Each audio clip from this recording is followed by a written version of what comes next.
అన్ని ఎట్లా ఎదుర్కొంటావు? గట్టిగా కాలుకు దెబ్బ తగిలింది అనుకో, ఒక బట్ట చింపి కట్టాలా, దీనికి ఆయింట్మెంట్ పెట్టాలని తెలిస్తేనే నువ్వు దాన్ని చింపి కడతావు, ఆయింట్మెంట్ పెట్టి కడతావు కదా. తెలియకపోతే అట్లనే ఉంటుంది. దాన్ని శుభ్రపరచుకోలేవు, దాన్ని గాయం కట్టుకోలేవు. అంటే నీకు తెలియవలసింది ఏంది ఇప్పుడు అంటే, నీకు వస్తున్న సమస్యలకు నీవు ఏ విధంగా జయించాలన్నది నీకు తెలిసి ఉండాలి. అది ఏ సమస్య ఏ రూపకంగా వస్తుందో. యోబుకు ఎన్ని శ్రమలు వచ్చాయి, ఎన్ని రూపాలుగా వచ్చాయి.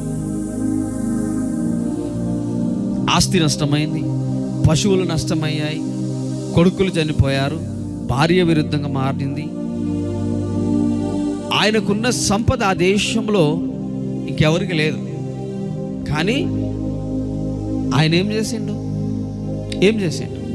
వాటన్నిటినీ కోల్పోయిన తర్వాత తిరిగి రెండంతల ఆశీర్వాదం పొందుకున్నాడు.